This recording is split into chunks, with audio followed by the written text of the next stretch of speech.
that will be the only time you hear that sound drop on this episode of the KiLLs podcast. And that would be because this episode is not a dynamic video cast. So y'all listening, you ain't missing nothing special. Y'all watching on YouTube, there ain't nothing special for you to see. Keep on watching, but, ain't nothing special is what it is. This is just more of a bullshit session. And sure, me and this guy both created a lot of content, but just keeping this one a straight podcast. And now's a good time to get to a little disclaimer. This podcast episode was recorded about a month ago during the Harrisburg Great American Outdoor Show. Right about a month ago. Yes, it's taken me a month to get it out. What of it, fuckers? I've been busy.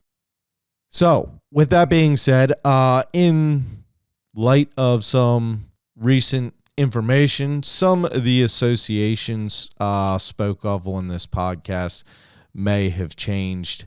And,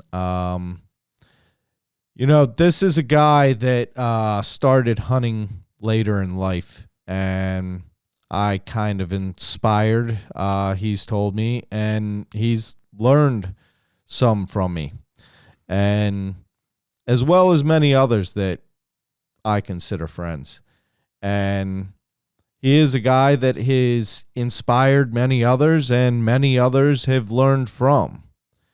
And however these more recent events or this information that's come to light, however this plays out, I truly believe that this guy will continue to inspire, and I believe a lot of people can learn from and will learn from, however these events play out.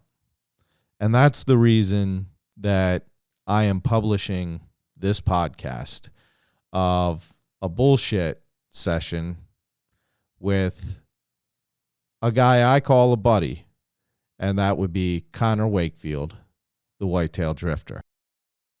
I'm just going to leave it at that and address it again further if need be. But for now, it's time to proceed with the KiLLs podcast.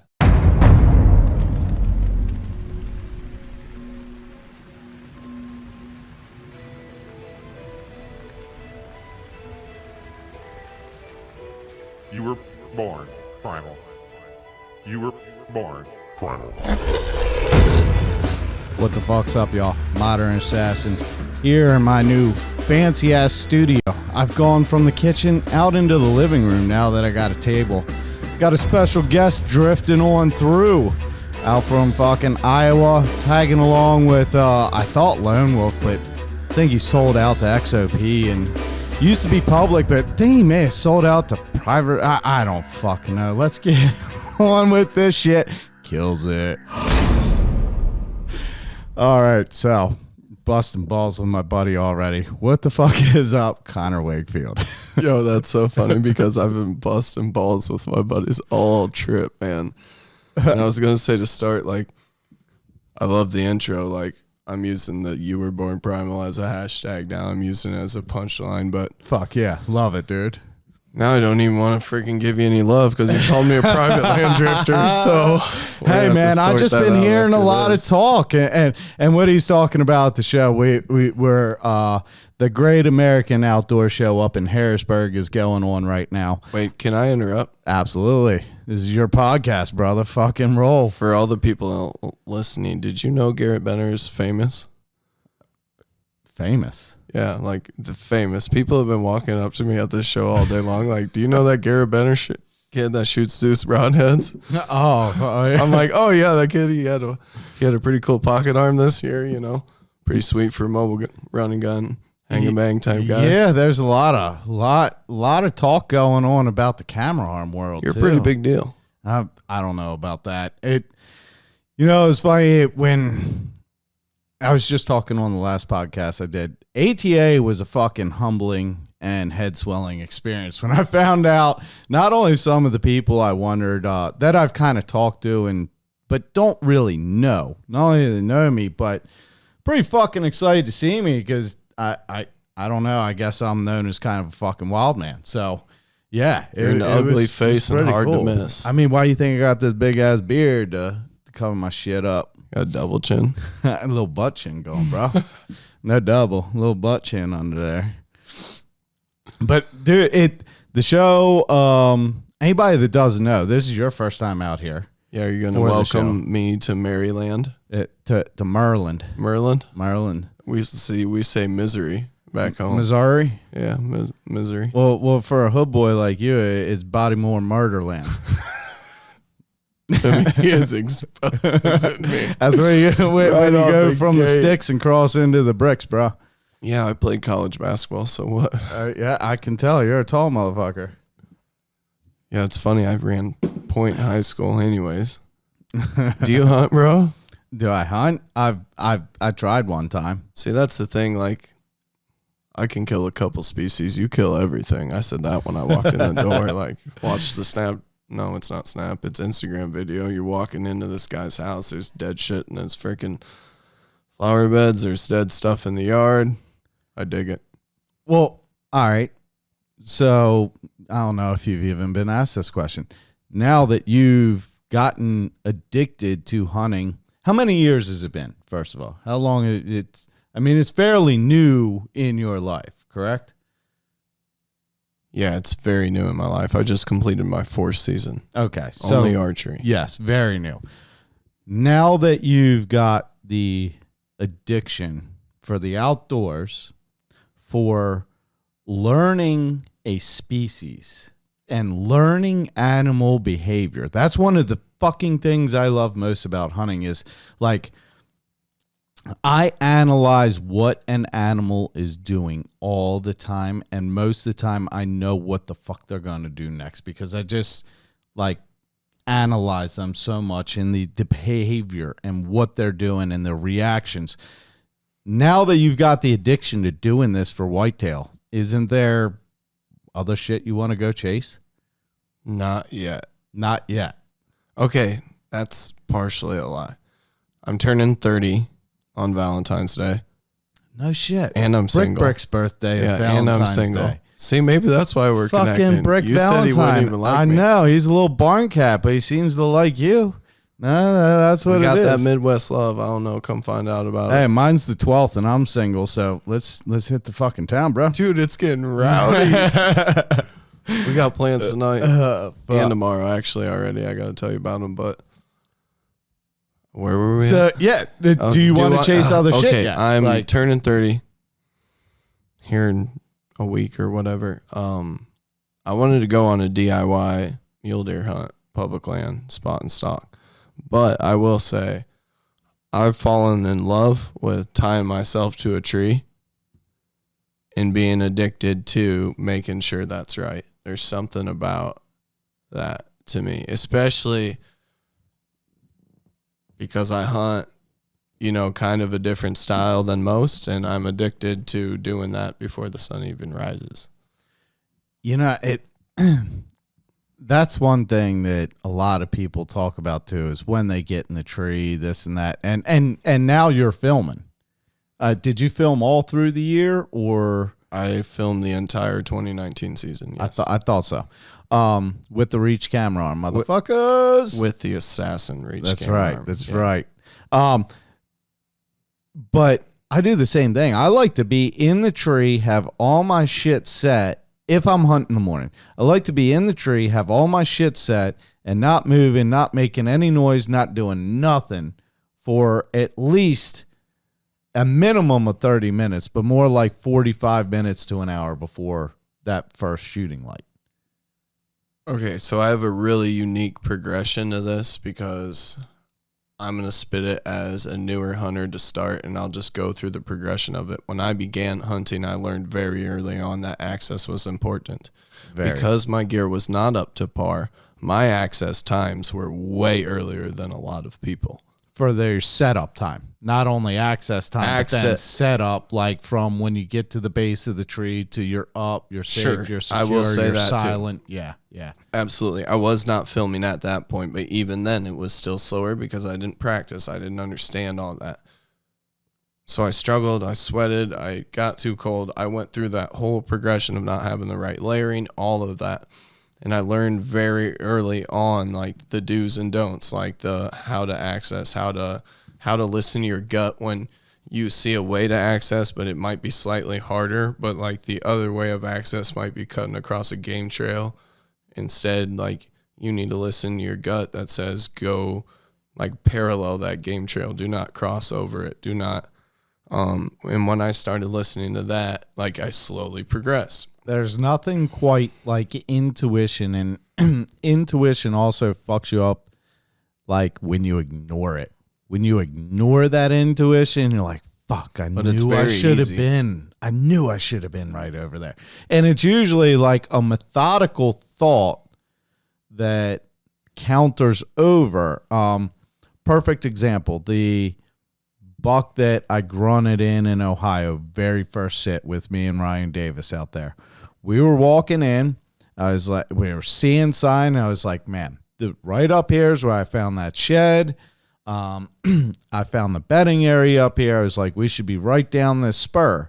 And then when I had talked to Keith, he's like, he gave me, we were basically talking about the same area, but since he hadn't been there in a while, his I think perception of distance was a little further off. So we went that extra like 60 yards further, and we were both kind of like, man, maybe we should go back to that little, right where that little spur came down. And it was like, well, we're sweating our ass off. We already walked through it. We don't want to backtrack into it now. Well, had we been there, that buck would have just walked right into us. I wouldn't even had to try to grunt him over nothing. And it was like the intuition, you know, and what was fucked is because I think we both felt it. But the methodical thought was, well, we're sweating. It's, you know, it was what, September, probably 20, or I'm sorry, October, like 23rd or something. It was fucking hot. Yeah. We were sweating our ass off, and it's like, well, we don't want to backtrack into that. Like, we need to intercept the deer before it gets to our scent trail that we just fucking left.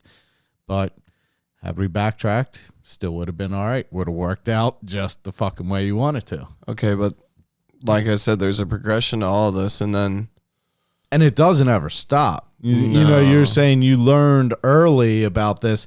Dude, I've been doing it for fucking ever, and every year I'm still slightly adapting something. I mean, the fucking master at it, the man you're here with, Cody DeQuisto, he has had proven stands and equipment, yet every year he's changing something up a little bit.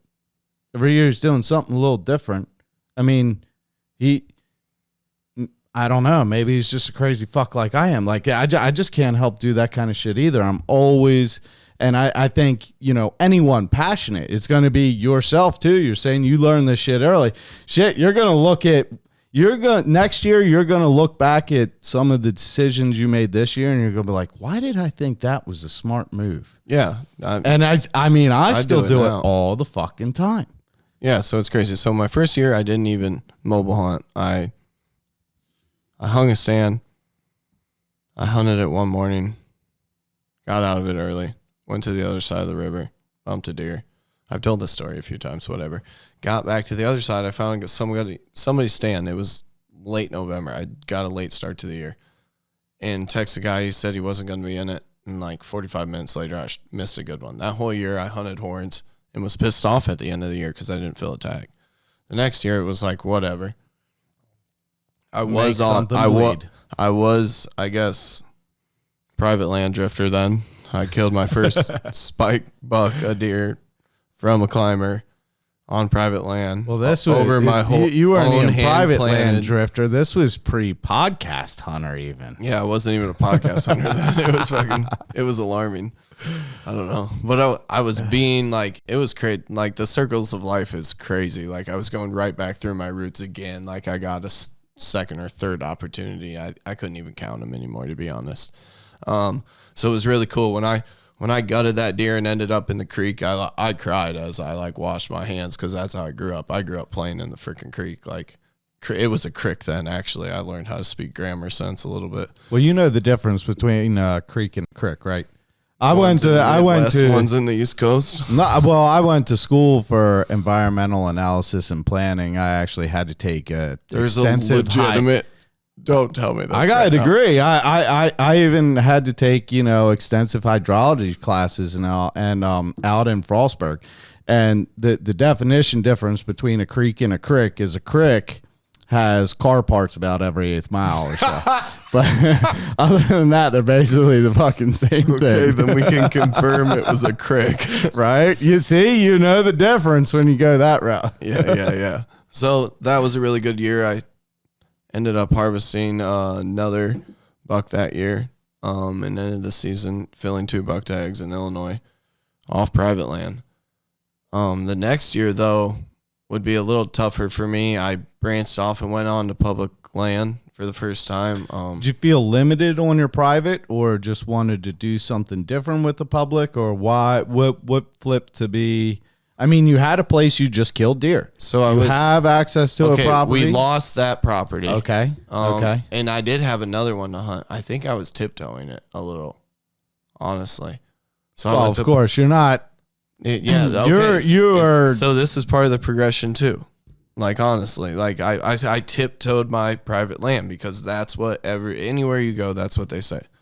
Tiptoe it. How large a piece are you talking? We're talking 50 acres of timber with 158 acres of ag surrounding it. You do gotta be careful. I mean, it's not hard to blow out. 50 acre. My access was running north, then slanting northeast, then slanting west drainage ditch that wrapped around the north property line, and then I could access straight north to south from the private to where my timber met another 50.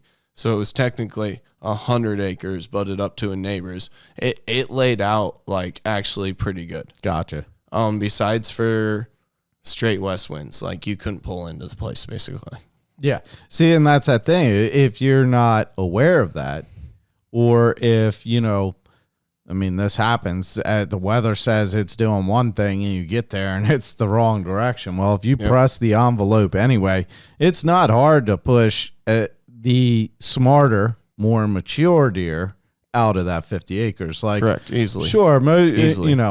You're probably not going to burn the property out if it has good bedding and it has good food, and it's just good. Well, yeah, rotational crop in the first place plays a lot on that. Like, that place was standing corn that year till December 4th or something. It was that's a fucking zoo. Magnet. It was a zoo. That's a magnet. So, I had a good year that year anyways, but just progressed the next year, and I really bought into the beast, like buck bedding hunting style. Like, really, really bought into it. So aggressively that I went to a piece the second time I'd ever been on it. First time I'd technically hunted it. Went in, set up on fresh sign, pushed the limit. A buddy told me right across the river in Iowa, he had bumped a buck on public, like bedded against the private to public land border. So I understood like pressure had like began to amount. It was getting late October. I think it was October 27th. Hit 2 fresh scrapes, but didn't set up. Like, something told me like push the limit.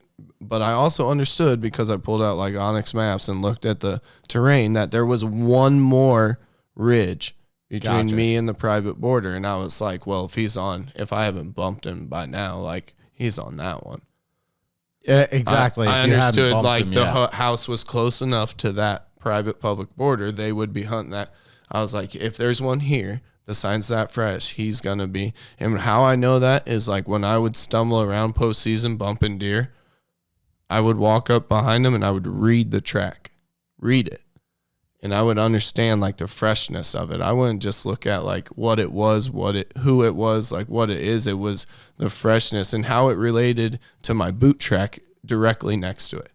That's very smart. You're putting a timestamp on that. I tell you, one of the biggest things that exactly what you're talking about comes into play is when I was sick of hunting this marsh, and I I drug out this fucking ladder stand because there was no way. There's one tree in this area, and it's literally like, I mean, it's as big around as a beer can at the top. It's not even real safe to have a ladder stand in, but it is the only thing. What about a DS.5? Dude, no. Like, dude, it's literally this. It's a pine tree, a soft pine that's like 15 feet high, as big around as a beer can. Like, it barely held the ladder stand up, but it did. And you got it like leaning back. There's these trails coming through that are just, I mean, just beat down, steady trails. And I hunted it several times, and it wasn't until one time I went in and realized my boot track from 2 weeks earlier looked like it was fresh. Like it just happened because of the way this marsh just stays saturated. And realized, oh, all this, what I'm recognizing as fresh sign, really may not be that fresh at all if my boot track from 2 weeks ago is looking like that. So like you said, you can recognize what your track looks like, what other tracks look like. Yeah, and all the different type of soil contents, everything else. It's all fucking different, but they all tell a tale. Yeah, for example, like a creek crossing, I would love to hang a camera over one, and I have in the past. Like I had one this summer over a crazy creek, just a creek run, like dries up. And the amount of 2 to 3 year olds that had running it and like young prospects that had running it was like alarming. But there's also a relation to bedding and relation to food that you can read, determining the location of a creek crossing, to where if you learn to read track, you don't need a camera there. If you can think like a whitetail does and like can begin to understand tracks, you can kind of put a time stamp. It may not be as accurate as a trail camera, but my point is that's all past history anyways. Yes.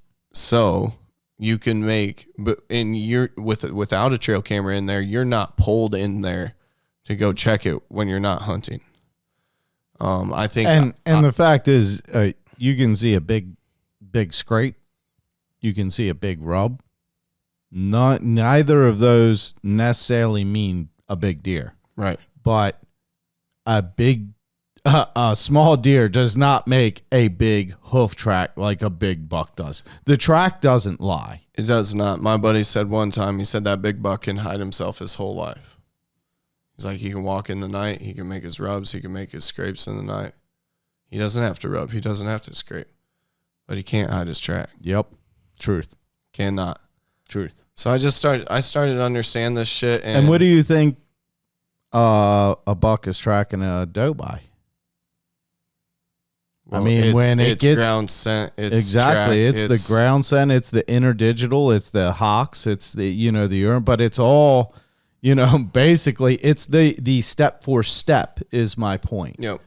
It's a step for step tracking process. Yeah, he's tracking the track. I learned a lot about tracking, such as that, even by I had a hound that I trained to track wounded deer. Yeah. And a lot of times, the hound's going along, you don't necessarily have blood. Well, you have tracks, and you have to look at those tracks and try to realize, how is this deer moving? Why is this deer going this way? Is this the injured deer, or is this just another deer? Right. You know what I mean? So I actually learned a lot about tracking without blood trails and everything anyway. Well, it's funny you bring that up. Like, I completely skipped the whole progression into kind of the Whitetail Drifter, like the start of it all, actually. That 2018 season when I broke loose, When you quit your job and all that crazy shit and just said, I'm going fucking hunting. Yeah, it's funny. Wow. To think about it now, sitting where I'm at is so surreal. But I quit my job, who was working for the farmer of the property I did hunt at the time of my ex-girlfriend's grandfather's, and got my paycheck, cashed it, and drove to Kentucky overnight. only because earlier in that year, when I lived in Indiana, after I broke up with her and bounced down to Indiana to live with a buddy, they started a business and couldn't go to this Whitetail Heaven Outfitters in Kentucky. And I understood how like the gravitation they had to like go in there, but couldn't. And I was like, well, I'll quit my third shift job for $14 an hour bagging rock dust of lime right now, and I'll go to film this giveaway winner. And that's kind of when it started. I got some camera gear by this guy named Tyler Tutterow. And he probably regretted it for a while after that trip. But when we got down there, because the owner couldn't go, he bought me a tag. And they told us if we both had tags, it was 90 degrees. We were hunting bait piles, like we should just split up. And I had already been practicing filming dove hunts or things like this with the camera gear. And I'm like, well, do you want to self-film? And the kid was like, no, I don't. So I hopped in a tree with the camera gear all week and hunted 5 days at basically $1,000 a day whitetail outfitter. No shit. And it was more, in my opinion now, the meals that accommodated it, in my opinion. But I think they kind of understood where we were coming from, and we got put where we got put because of that. Anyways, you can take whatever you want from that. They got big deer. I didn't see any. I got busted, I think, a couple of times by one.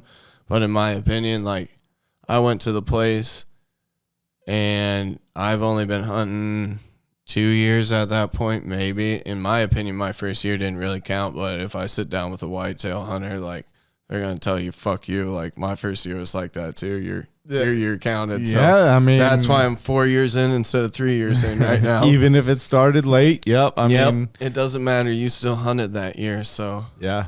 But that's where, like, an acceptance of failure to all this and, like, success, like, comes in completely different measures than everybody perceives it to be. Anyways, like, the one stand I got busted in twice, it was a bait pile to my right, and I'm a left-handed, like, so I had to stand. Gotcha. I had to stand and turn to shoot a bait pile. Gotcha. And then I was sitting it for a wind, downwind of the bait pile. The does were cutting and coming up of, but the buck so they're happened. not stupid. They don't always just because that's where the bait pile is. Good, or the does were good. That mature buck, I think that busted me twice, came in downwind. Of course. They don't get Every big by time. being dumb. And he was bedded. I know where he came from. He either crossed the road or he was bedded right by where I got dropped off at. In my knowing what I know now, in my opinion. Anyways, I ended up running that kid home on a Saturday, that one, because he had a kid and he was married. Dropping him off. Well, tag's burned a hole in my pocket. Indiana's not open yet. I'm going back to Kentucky. It's a Sunday. I woke up and left Indiana by 9 a.m., was down there by 12:30, passed a kid in the access pass, said it was a good plot at the back. I sat it and saw 15 does my first set down there on a green food source on public land. I was like, this place is a zoo. There you go. I was like, and Grant, I'll give credit. Tyler told me about the place when he lent me the camera gear. He said, hey, if you burn that tag, he's like, check this place out. I checked it out. It was legit. So I quit my job. I took my Ozark trail tent from Walmart, $24.99, ripped back down there with, I don't know, I had like $1,100 maybe, and freaking camped for 10 days primitively on public land camping. And on day 8 in the rain, I shot 100-inch 8-pointer at last light. And the drifting began. Yeah, and it began like I didn't have the camera gear anymore. I returned it after that hunt without a couple batteries and a broken shotgun mic, and Tyler was not happy when he hunted opening day in Indiana. But funny, I'll finish that story in a second. Yeah, I shot that buck. Like, you can look back on my profile now, I think, and I show the reaction, and it was unreal. I'll admit my priorities, my standards changed on that trip. I understood I had done what I wanted to do going down there. I'd camped 7 days by my fucking self, like, as a beginning whitetail hunter. Like, Clint Casper's like one of my idols, like, straight up. Oh yeah, he is a savage. Like, oh yeah, for sure, savage. Yeah, when you can go into the backcountry 10 miles and then start hunting, like, and his working class bow hunter episode of internal external motivation. That's probably part of what you're getting at here. Yep, his late season shit too, where you're just out. Like, I live for that. Like, I took that energy he gives with that, and like it's real. Like, I don't know, maybe it's because I hunted Wisconsin, maybe I hunted some good late season states, but it's real, that energy that everybody else is doing something else, but you're stupid and out there, but you got a tag. Like, I was out there. I don't say it, but I've been told a lot, like, I've made a rapid progression in this, and I think that's a big reason why is I've spent the money, I burnt the tag, I put content all the way through and through. I've showed that like public land is not all glitz and glamour. Like, you do not see deer every sit. Like, it's not easy. It does not go right. Well, and you're talking about the camera gear, but a lot of what you do is with your phone and everything else, and you've put out good content, and take it what it's worth for me. You most certainly have progressed pretty fast. And you compare most guys or girls, whatever, that get into hunting, they're hopefully doing it a day or two during the weekend. Right. Maybe a night after work. There's not many people that are like, oh, I'm doing this for a week. Oh, I'm going to work, and then I'm going to quit my job and go do it. And then, not many. You put in a lot more fucking. I have a unique You put in a lot more situation. hours and also a lot more places and situation. Like myself, perfect example. I spent a lot of time hunting the same few small parcels. I learned a lot more about animal behavior. I learned a ton about animal behavior, but I wasn't necessarily learning about whitetail and terrain and the bigger picture. That Kentucky trip taught me big woods, taught me deer population, taught me resident deer population on public land, and like big pieces that held deer, and like really put. Like that year when I lived in Chicago, before that, I lived in Schaumburg for a while, and it honestly, whitetails tore my relationship apart. I let it. It's done that to me. I got freaking selfish, and I panicked, and I bailed straight up. That's just honest. I'll tell anyone. And but I realized I learned the most that day. I learned the most since that day. Like, I promised myself I'd give my world to the outdoors. And like, since my life's made the most progression, I've learned the most about myself. And it's not about anything besides that. It's not about me, but it's about self-growth of myself and like making other people understand public land's important. It absolutely I is. grew up in Eastern Iowa and never really understood it existed. So like, take it from me. Like, I grew up in the Mecca of whitetails and I never used that resource. And like, I took it for granted. There's a long time I didn't either. Right. I had a couple private I didn't know farms. that about you. I had, I grew up doing farm work and shit just to make money, side hustle as a kid. You know what I mean? It was that or mowing lawns and raking leaves and just whatever kind of shit like that. So I had a few small parcels, and I beat the hell out of them straight up. And it wasn't until I really just felt limited, and that I'm almost a lot of the time, it was like I almost realized I was wasting time. I was utilizing what I had to its best, but that wasn't the best opportunity I had. Absolutely. And going to these public lands and stuff, a lot of that was. But you have come a long way. Look, you start doing that. You said you then want to kind of dedicate yourself. And now you're on the KiLLs podcast, which means you fucking just killed it big time, bro. Famous. No, but famous. But no, for real, you are at the biggest show in the country right now with XOP and Lone Wolf, which are two of the biggest names in the game. We have to say Lone Wolf Custom Gear. Lone Wolf Custom Gear, fucking right. Yes, there is. Let me just say with the DeQuisto gear, put it that way. Yeah.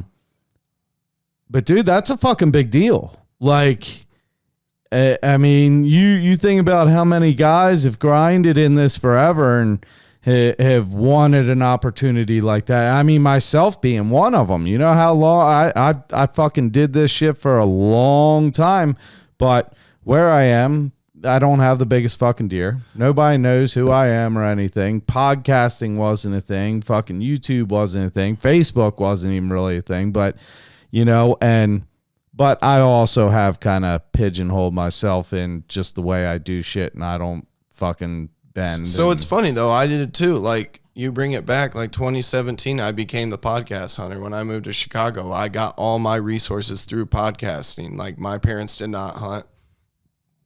My cousins, my uncles did hunt. My mom despised it. Got all my info, progressed through it, and that's where I detached from the honeybees and got into like doing really aggressive sets because of the DeQuistos, like pushing it to the limit, like don't care, like no really like going in and reading sign. Like, so that year I harvested $3 at a total of 50 yards, and like that Kentucky buck was at 12 yards at last light, and like that feeling like hooked me. Like the roller coaster started then, like Clint Glassware, all that huge progression. Had a great year that year.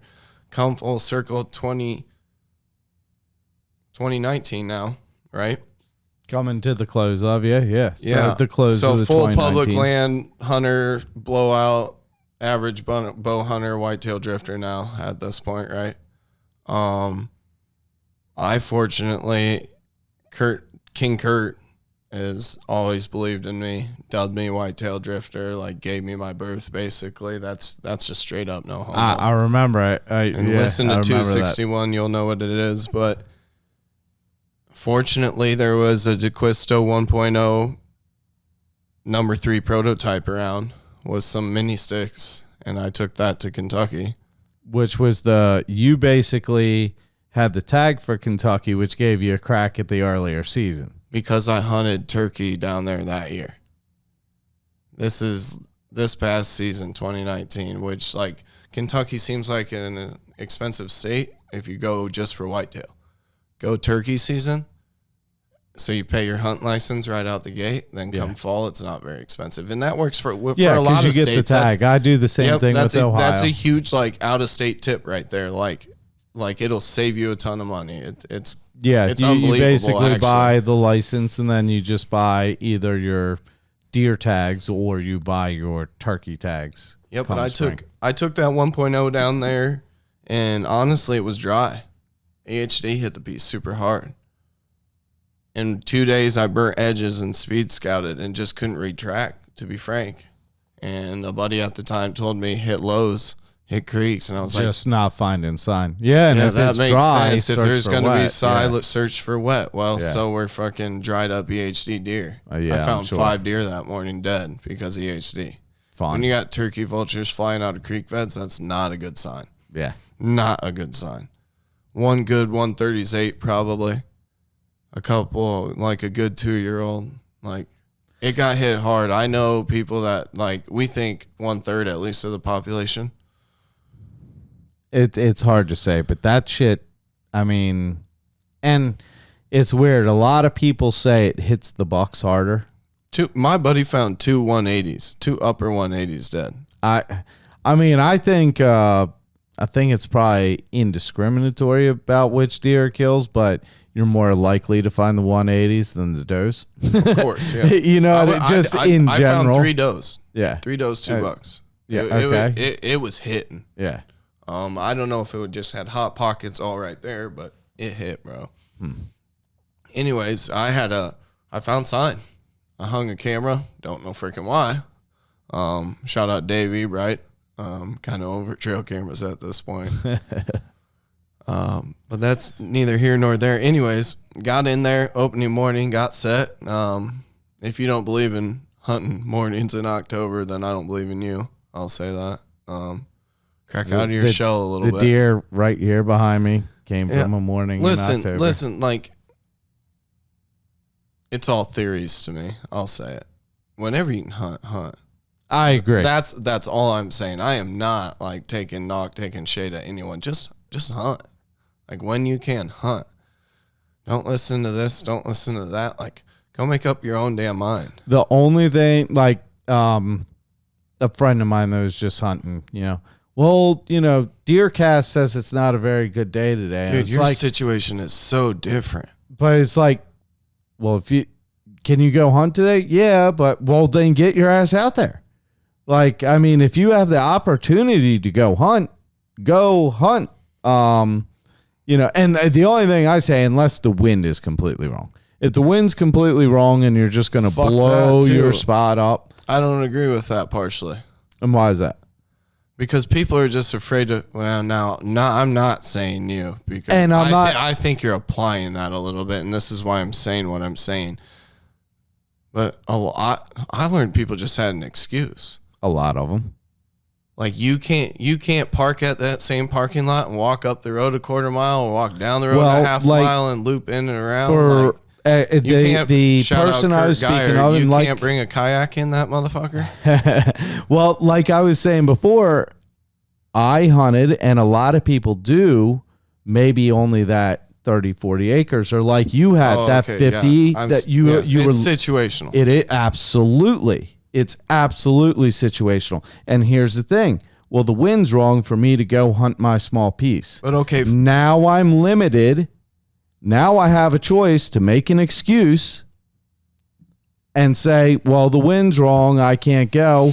Or I can go put my boots on the fucking ground, find a place to go park, and start walking. See, I said this so on the like you said, it's do you want to make the excuse or do you want to make it happen? I said this on the Perceived Barriers of Entry, I think, podcast with Woods and Water podcast with Steph Busenbark. And one of it was the limitation of land. Well, that's one of the things I noticed. You can see people do YouTube videos of driving around doing knock-on doors. Like, I'm not knocking it. But, like, in my situation, I didn't have the extra money. Like, I didn't waste no freaking time. I do not have time. I don't have money to drive to 50 different properties, let alone sit down and look at I didn't know what a good aerial map looked like then. I'm not doing it. So were you going by largest piece? So you just knew you had ground to cover? Or to start, I wanted to get away from the most people. Gotcha. I learned. So were you looking for tags per, the amount of hunters per acre in the area, or? Nope. I never really looked at that. If I ever did anything as far as out of state, it was Boone and Crockett counties, and I did bordering counties. I hunted bordering counties, the bordering county with the most public land. Gotcha. That's a tip. Hopefully one day you pay me for. Makes sense. Never mind. I mean, think about it. Like genetics trickle off. They do. It's I wanted to have the most opportunity. That's what I understand now is super important. Well, I mean, and that's why I hunt public land. Look, like small parcels, they're locked down and highly paid for. In Iowa, like, oh yeah. There's only a small percentage of public land, sure, but like I said, my situation's different. Like, I don't have kids. I'm almost 30 years old. I'm not married. Like, you're the drifter. I found myself at a dope fuck place in my life that was like, man, give your life to the outdoors. Do something cool. Dude, you're obviously a passionate dude. You've gone fucking all in on it. What were you like this about before whitetails? Like, obviously if you were into the way you are, there was something that you were kind of consumed with prior. I wanted to be a better father than my own. Fair enough.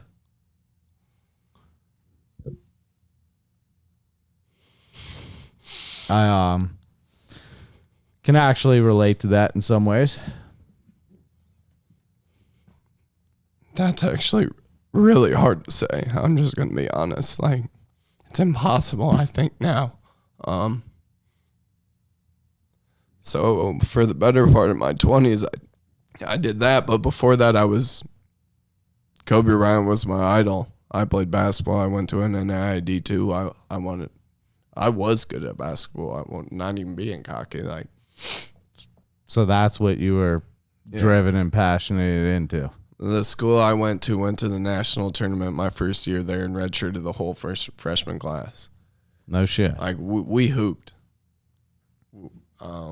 So now we all understand a little bit more about your story videos, the shit you're driving around in the middle of Iowa cornfields bumping to that shit. Yeah, that's the background. I grew up camping. My parents used to throw me in a car before we'd even wake up, and I'd wake up as a kid in a different freaking state driving off somewhere on a weekend road trip. We didn't fly nowhere. We wanted to see the country, and that's where my passion to travel comes from. My great-grandparents been to 50 states. They're gone now, R.I.P., but... And you don't see much from a hotel room.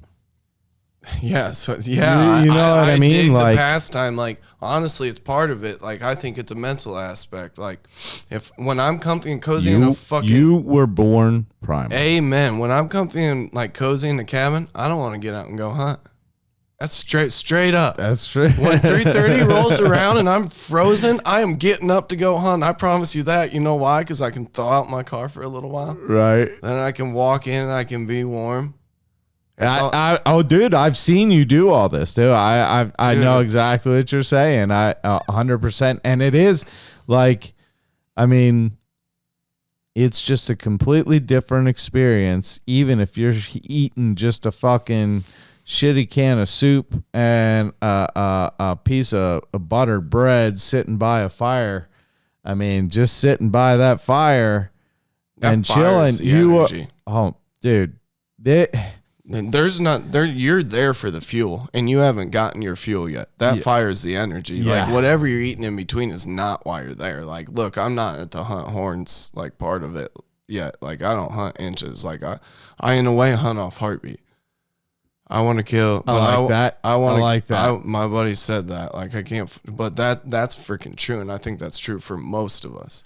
Yeah, it'll all come. The rest of it will come. But well, and I think we all go through a phase too. When you start hunting, you just want to steal the heartbeat from a lot of different shit. Like that's real. I mean, it is. It's like almost like, is it legal? But if it's legal, okay, then I want to kill it completely. And what I understood was there's a very important part to climbing the ladder. You miss a lot of the fun part of like the uphill climb to it all, the actual like enjoyment that evolves through it all. If you just take this straight big initial step to start, you miss all that. Like I know it for fact for the people I am fortunate to be around now. And they said they'd all redo it. They said they wish they could do it the way I've done it, and like thankful. Like to Kurt Dude, again, I mean, that's what he told me, climb the ladder. Your story inspired me to do a lot of shit, to fucking go out, hit it harder. I mean, for a good example is, to hunt these sika deer, I have a 2.5 hour drive minimum to go hunt these deer. Well, why the fuck don't I do the same thing to go some of these public places that have bigger whitetail instead of driving just the local 40 minutes around? It's like if I'm going to do it, living in fucking Chicago do it, taught me that. Living in Chicago taught me that, because Chicago pressure learns that an hour away parcels everybody else hits, because that's still Chicago. Truth. So the whole northern part of Chicago, it's the shortest Illinois shortest is travel. freaking pressure, because every hunter that understands that goes another hour and a half. The whole northern half of Illinois, in my opinion, is pressured harder than most regions. Maybe not Michigan, maybe not PA, or Pennsylvania. Maybe not, right. You know what I'm saying? But well, Maryland ain't far behind. We are okay. I haven't heard the 2019 numbers, so this could have changed. So don't quote me and fucking be stupid if I'm off on this. No emails, right? Yeah, I'll be sure to check them and respond right away. But Maryland is the number one state for bucks killed per square mile, and we are either number 2 or number 3 state for yearling bucks killed.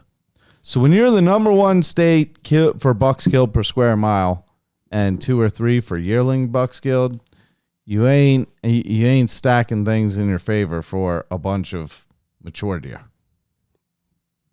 Facts. Facts. Facts. I mean, it's That's all you can say for that. so But dude, my buddy there's a good Tim bit of Cools from pressure. out here, I've seen his wall. Like you can you can kill good deer. there, and it's funny, like And I maybe said, better than ever. Maryland's kind of a sleeper, even from where I come from. and that's why I You're gonna even see said, some you know, Midwest boys I'm come out here and kill some 125s and have a whole lot of fun at doing it. Watch. Team 120s. Team 120, shout out. But that's why I said you know, there's a lot of isolated pockets, you know what I mean, in Maryland. And that's why I said, why am I, you know, spending my time doing this when I could drive an extra 2 hours or whatever and have a chance at where you're seeing these Maryland Giants come from. So you started doing it. If it was not for the Harrisburg show right now, I would be scouting like a motherfucker and shed hunting with the little wild beast that's sleeping next to you. The little gray dog. He is a good dog. He's a good dog. I'm a fan of him. I've had him. I took Conquest scents. They make like the Evercom and that kind of shit. They have an antler shed scent. So I just take sheds that I found, wipe it on the pedicules. Oh, when I leave, I'll go hide them out, and then when I get back for the day, I'll get Brick, and then we'll go out and search for them. And it's funny as shit. Like when he finds the first one, he gets so fucking excited. He like comes running up, like fucking prancing and skipping and shit, and like growling and barking. It's fucking hilarious. He's like all about it now that he knows what the game is. And what I've been doing lately too is when we go out and start searching, it's a while, but I make it a little while before he finds one because, I mean, we ain't shed hunting in Iowa. There ain't a 150 hiding behind it. You ain't tripping in the 150s. They ain't behind every tree. You know what I'm saying? Yeah, this is no outfitter or state park hunt. Anyway, so I was fortunate enough in Kentucky to set up opening morning and take a doe. All on film. Did pretty good at laying it down. Pretty good start. And It's fucking tough. what's sweet about that 1.0 is you can lock it into the frame locking system. And I strapped that doe right to it after gutted and packed that thing out with my mini sticks, made one trip out of there. So, like, I don't know. Tell me a saddle or a freaking tree stand you can do that with. I mean, I've just thrown them over my back, but Oh, yeah, my shoulder. Cam Haynes does exist. I did that. Okay, the very next day I did that, to be honest, because I didn't want to ruin the hide, which is funny. I ended up Euro mounted it. But this is just straight up honest. I don't like getting tips, but I flat out miss this like secluded green food source. I might have saw some pictures of some deer up there at night, and because I'd known some locals, they tipped me to one, and I went up there knowing that there was a buck up there and knowing EHD was hitting and knowing I was a new hunter and knowing I didn't really care what anyone else thought of me, and was up there well before that deer was coming back to bed. And lo and behold, 7:30, I looked up, there was this velvet one. I don't even know. I didn't tape them because I really don't give a crap, to be honest. Neither of these deer right behind me have been measured. Yeah. I have no idea. I haven't measured a deer yet, to be honest, and I don't know if I ever will. Not yet, at least. The only thing I've really ever measured is inside spread because people ask. When Never measured. I'll be honest, else. when I shot this buck going back to bed at 7:30 that morning after being up at 3:30 and being up, like leaving the car by 4:30 and being up and set up by 5:30 and letting the sun rise for an hour and then letting an hour go by and shooting the thing not knowing he was velvet, like, I don't care. I got it all on film. I laid it down. You can look at it at Lone Wolf Custom Gear, Whitetail Addictions YouTube. It's on my YouTube. And I was jacked. I got to run away and everything. Fuck yeah. But I made a questionable shot, to be honest. It wasn't as good. I don't know. Like some I almost hit dead man's, I think. I almost think I was in that dead man pot. If it's the weird. one I'm thinking, But he didn't with bleed that much. quarter two.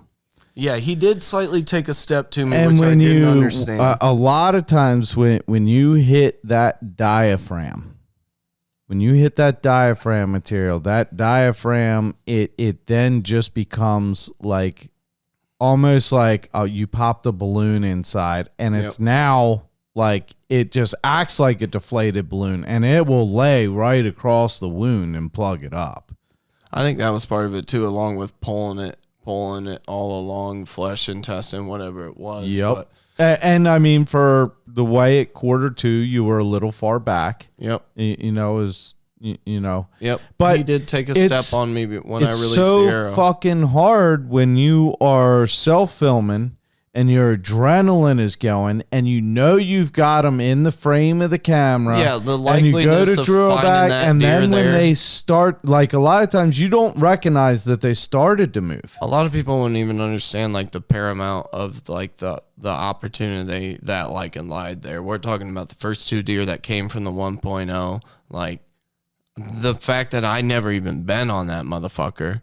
When I showed the guys that like hunt that piece and showed them how I access it, they're like, "You did what?" And we're like, "Yeah, I'm not gonna walk across that food plot where that sucker's feeding that freaking 4:30, 4 in the. I don't care if he's out there and knows I'm like You blow them all out of the field, no then way. yeah, game's over That's from the something start. I've always taken. I think maybe that's why a lot of people don't hunt with me. To be completely honest, is like how my mind thinks as an access route, like is not how 95%, in my opinion, that I've All met. right, let me ask you this. How often do you take some off-route access, and then once you're in an area and you're checking it out, you find out there's an access actually somewhat close, or a trail that wasn't like marked, or like it fucking happens, doesn't it? 75% of the time. Dude, it's stupid. I'm like, oh, I'll be crafty and rip right up this draw and get up to the top, and there's a logging trail cutting straight. Dude, it happens all the time. What The worst I've part is actually it happens coming out more often than going in. That's exactly what I was just about to say. What I do almost all the time now is I don't worry about access at all until I find the spot. And then once I find the spot, then I'm like, okay, what access is there to get close? What access is there to be quiet? What access is there for this wind? Is there alternate? And what's an access that's not the common access that's being used all the time? But at the same time, a lot of times I want to start halfway in, maybe even 3/4 or 90% of the way in on the common access, on that common access that deer are used to, hikers being on, joggers being on, bicyclers being on.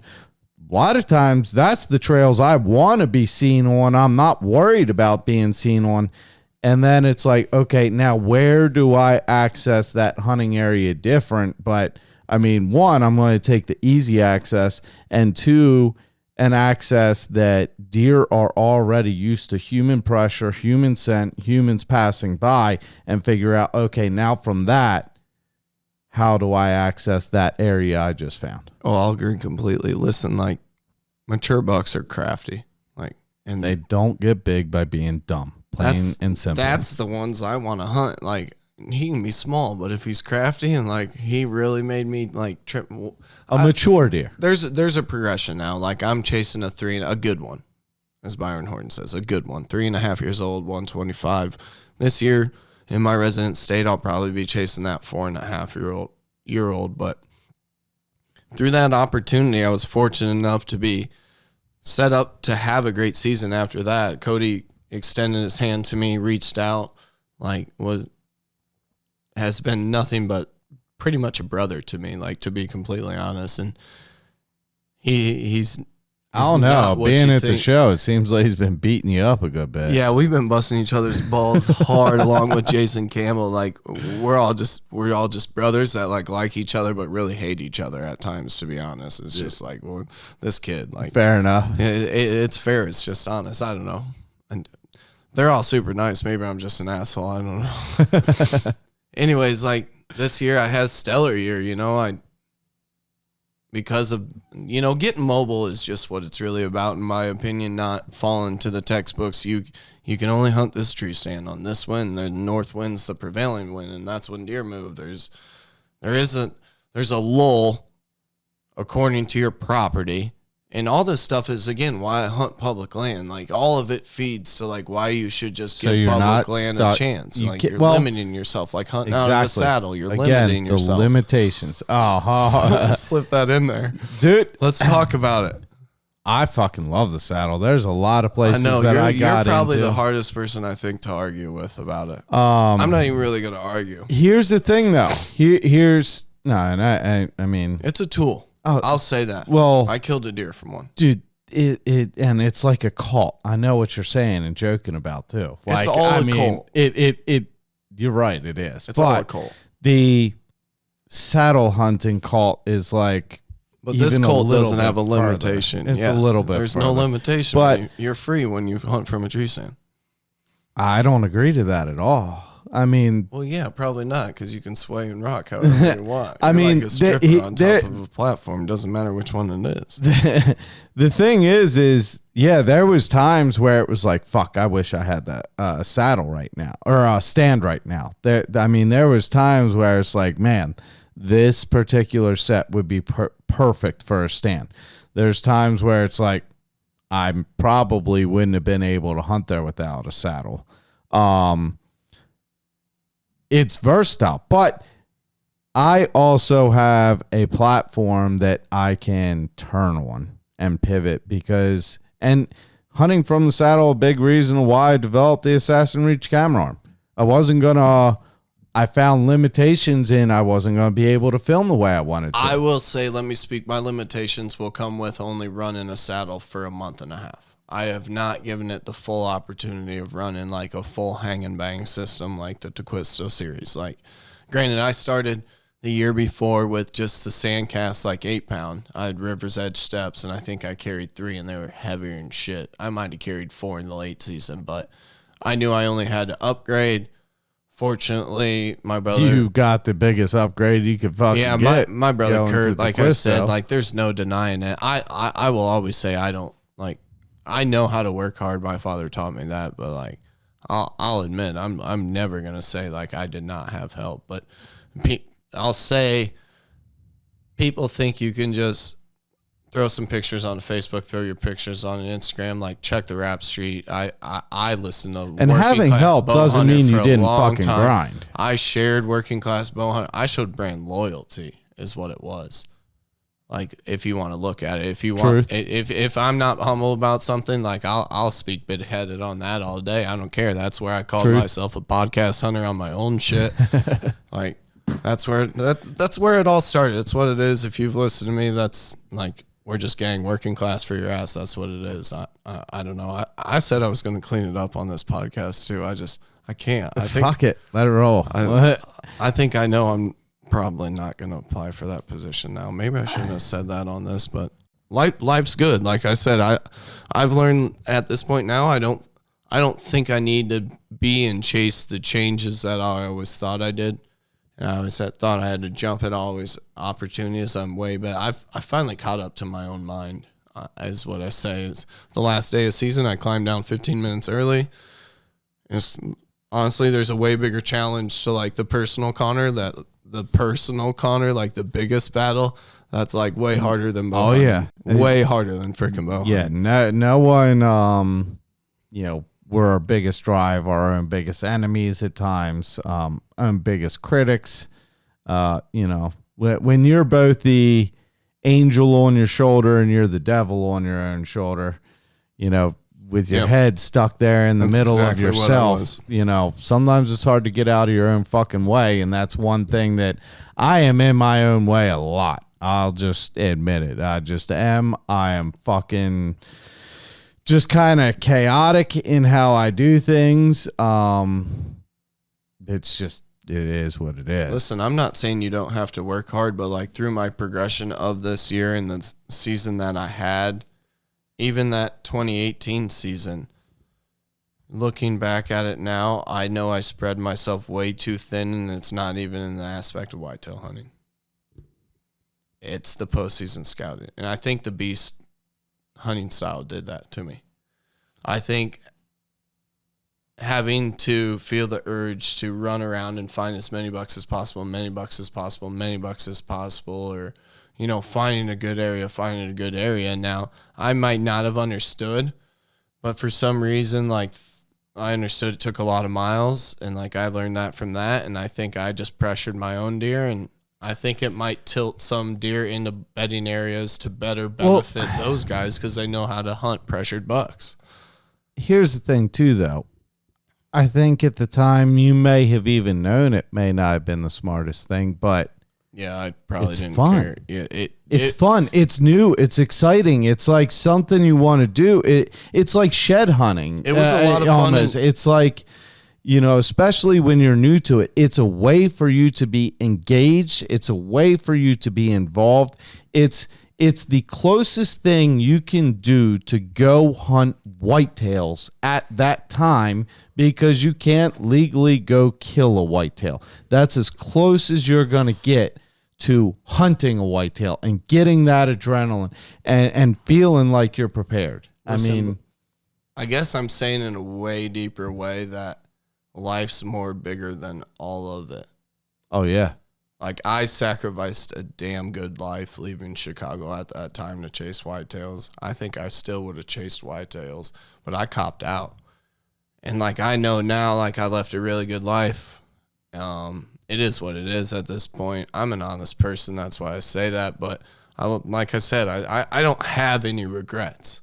But I really look at myself. I was going to say, if you did, you'd go back. Yeah, I'm my biggest freaking critic. Like, I'm in my own head way too much. Like, we all know what it is. Everybody like I just said, you're in your own fucking way. Yep. So, right now I'm just having fun, and I want to change the narrative because selfishly I took life for granted growing up in eastern Iowa, and hunter numbers are on decline. I've said it everywhere I go. Like, we need to be better advocates of the land. It's not ours. It's not our turn. Shout out Doug Duran. That is not my line.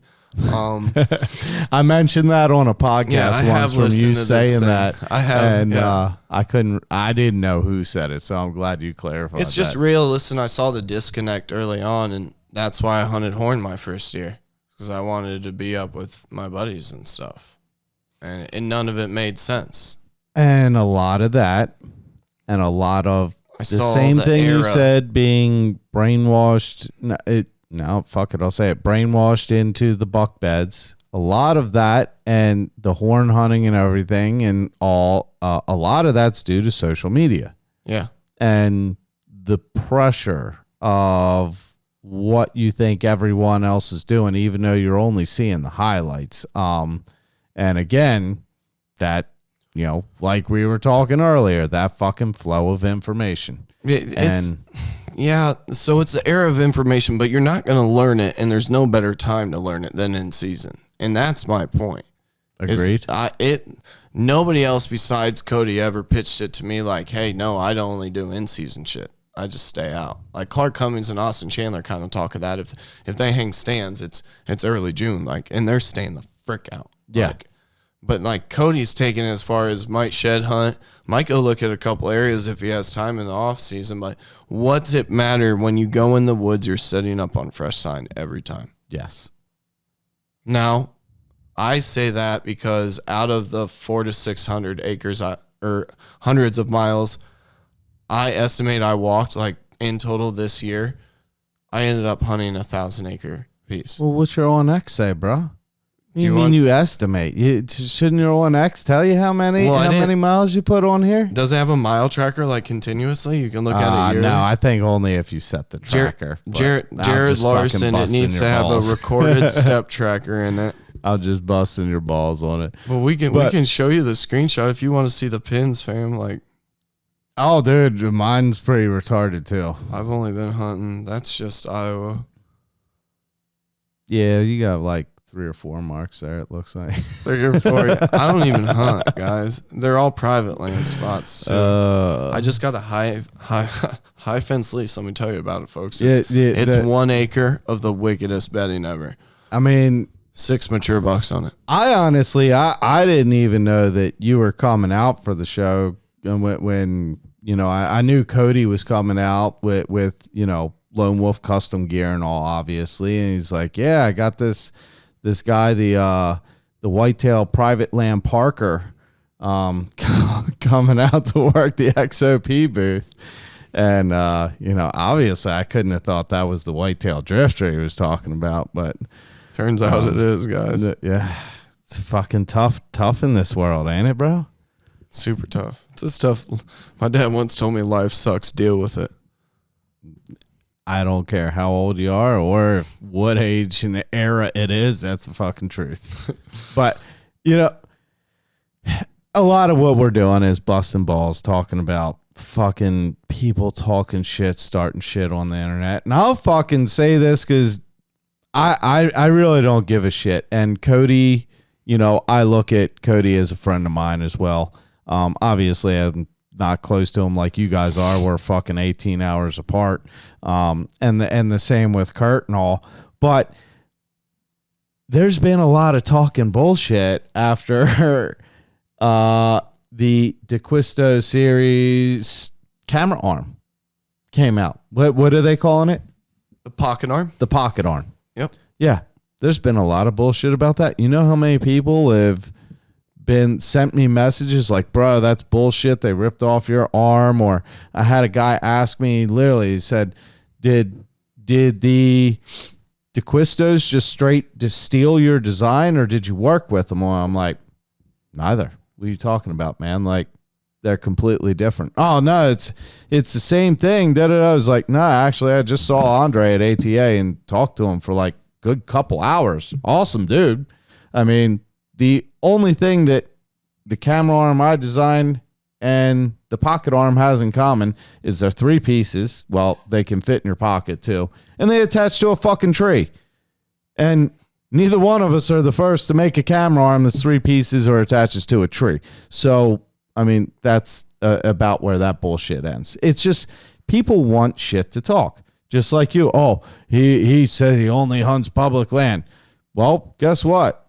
I hunt mostly public land too, but if I know of a fucking big buck on a piece of private I got access to, I'm going to try to sneak in and kill the motherfucker. I'll say I'm not bit by like the big buck bug yet, and there's instances where that's going to pertain. If you got access to go chase. Yeah, there's instances where one day it may pertain. I don't know. As of right now, I won't gun hunt and I won't hunt private land. Like, it's just what it is. I'm about the challenge. I'm about the mental side of it. But yeah, I don't know. The camera arms, I ran the Reach. I had a lot of good success with it. I love the head. I love the option. It's a very versatile option. You're being able to mount it to a horizontal branch, et cetera, et cetera. But, that pocket arm is just the even more minimalist option. Absolutely. That is the most minimalist. I think the Reach has more versatility. I mean, there is no situation that you can't make the Reach work for you. The pocket arm, how do you get more simple than that, really? Yeah, and functional. I mean, I'm not saying it's simple as it doesn't work. It's functional too, obviously. Otherwise, Andre wouldn't have even fucked with it in the first place. Look, it's been in the making, and like they've had it around for like 6 years, I'm told. Oh, it's just never been. Not surprised in the slightest bit. It's not something that just popped up. You know what I mean? No, not surprised in the slightest even bit. Say that about these guys. Did something revolutionary to the run and gun game. What he did this year and what he brought to the market. That's just facts itself. Like, props to you, brother.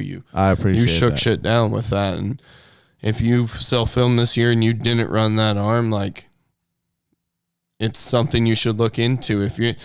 If you're in some just fricked up gnarly shit and like you're always putting your camera arm on a side branch, like you can mount the pocket arm on a side branch. Absolutely. The beam is, as long as it's about 3.5 inches. As long as you can get that base on there enough.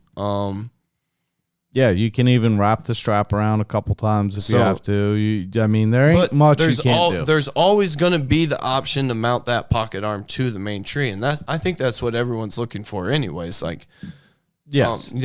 But sometimes you may have a branch there. Off to the side. Like, you do fall into those options, and that's why we don't hunt in the that's why you don't run a climber anymore. Yeah. Like, Yeah, let's just exactly. honest. That's why we're mobile hunting with some sort of step, some sort of stick, some sort of platform option, like some sort of saddle. Yeah, to we're reduce limiting limitations. So it's really your ticket, and like I'll speak on it. Like, there is no animosity. Like, nobody cares between the two parties. It's honestly gonna do better for the both parties in both of our opinions. I'm sitting here with them. I've talked with Cody about it. That's what it is. Like, either you're gonna want to carry a bulkier base, not I can't even call it a bulkier base, the least bulkiest base. Well, or you're not. Right? Yeah, it is. I mean, it's literally like that. If you want the most functional, lightest weight, most compact arm, that is the pocket arm. If you want something that I think is, and maybe I'm biased, but I think it's a little bit smoother. No way the maker of this arm is biased, folks. Like, I think it's a little bit smoother, and I think absolutely the base is more versatile, but it's not as lightweight. It's not as compact. So you got to give and take either way you're going to go with it. And I'm not even really trying to compare the arms. More what I was getting at is there's so much fucking bullshit in the industry between... And not even just in the industry, between people that aren't even in the fucking industry or have anything to do or have even killed a fucking deer before. You know, a lot of them are the ones with the loudest fucking mouths.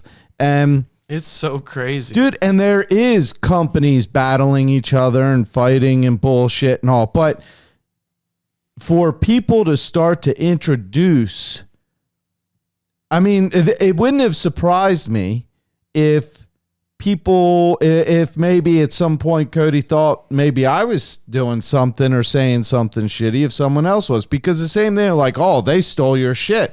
If I wanted to believe into that, I could have been like, yeah, they are, and been negative. That's why and really, I'm like, no, not at all. Like, no, we're fucking cool that we have, there's no animosity. And because we are legit like that and we can be open, that's the other thing. Instead of fucking being shady and leaving shit unsaid, we can say, hey, dude, you know, everything's all good. No animosity.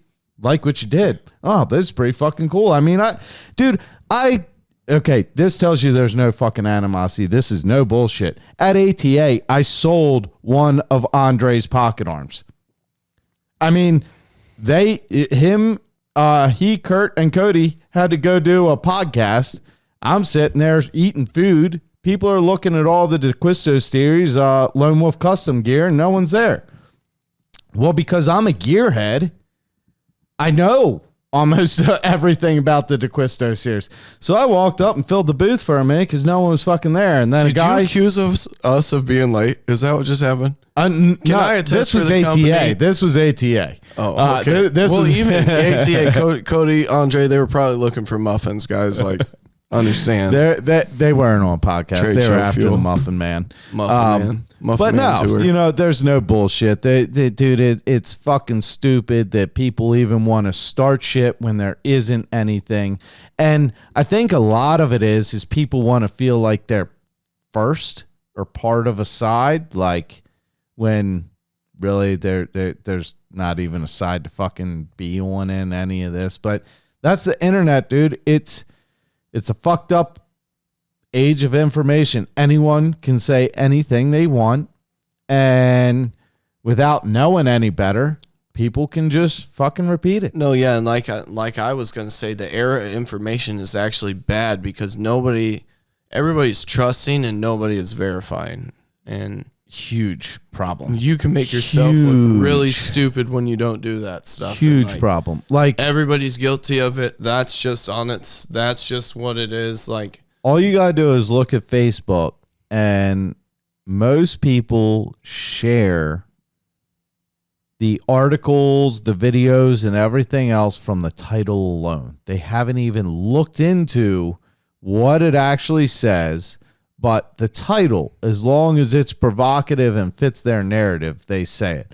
I've said this shit before, but like, I can say on a podcast, I can say on a blog, I can say on a vlog, I can say on Facebook, on Instagram, that the fucking earth is flat, that You know, like for real, I can say the earth is flat. Fucking Trump is actually a Russian. What other good conspiracies we got? Oh, the fucking lizard men are real. I can say all kinds of fucking crazy bullshit. Deer can't actually smell. That whole thing about playing the wind, that's bullshit. That's just to sell you more product. I mean, deer can't smell. You mean you don't need an ozone suit? Dude, you don't need any of that shit, bro. No activated carbon? You don't need nothing. I say fucking, you know, you let them, let the wind blow that way, and, you know, maybe something will attract them. But you can say whatever the fuck you want, and if people don't look into it, they're just going to believe you. They're going to parrot it. And the next thing you know, there's just a fuck ton of bullshit flowing around. But at the same time, the age of information, it gives a guy like you from Chicago that didn't really have the access to the land, that wants to learn how to hunt, to try to find a way to.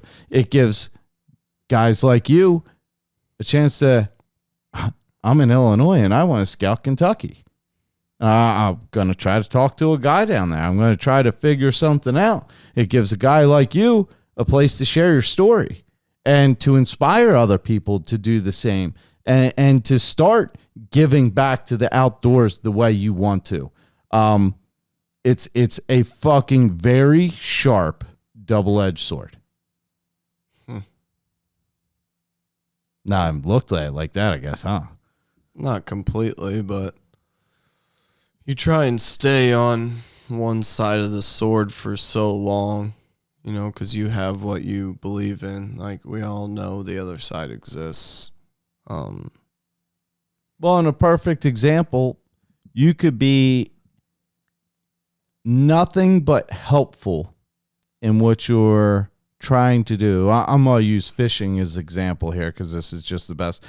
I can teach people exactly what I'm doing to catch all these fish and everything. And before you know it, you catching them or you force feeding them? I'm shooting them bitches most of the time, but force feeding them.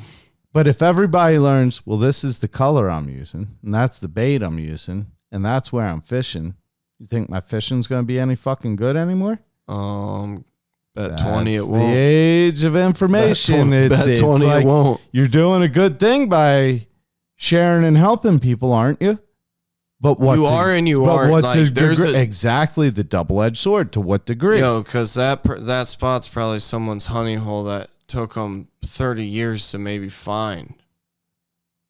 You don't know like what he went. So and like, one Facebook picture can ruin it. As it continues, like there's a very important part that social media will play. But not unless you're willing to use the information in a positive way and be resourceful with it. Other than that, like, we're just going to continue to ruin, you know, what our ancestors left for us. Because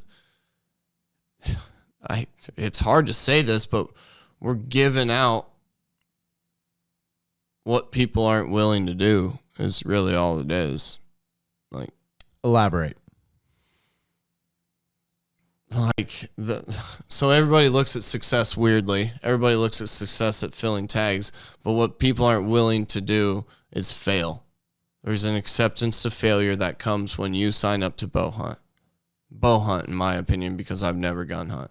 When you enter the woods, victories come in a lot larger and lot smaller.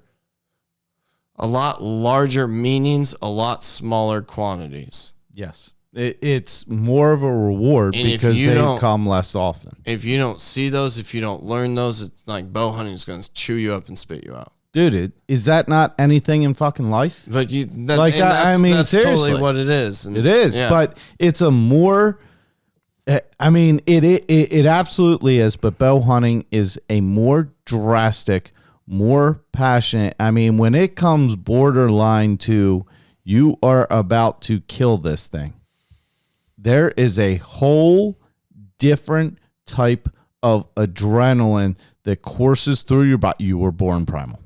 It's just a whole different fucking thing that courses through you. And then, like you said, you're sitting by your little campfire. You need fuel to burn. You ain't there for the antler. You're there for what? That meat. And when you're sitting I'm a there, trophy hunter. When a trophy dude, steps out when any you're other day, I'm a cooking meat that hunter. piece of steak in that skillet over the fire underneath of the stars, there's a different, you said. I'm at home. The reward. I'm at home. Yep. Because you Simple were as that. born primal, You were just born like that, primal. man. It's the roots of it. It takes us. It's in our fucking DNA that shit is supposed to be rewarding and peaceful to us. It's alarming. Look, I always thought I was freaking constantly running across the highway I was supposed to run along with until I started bow hunting.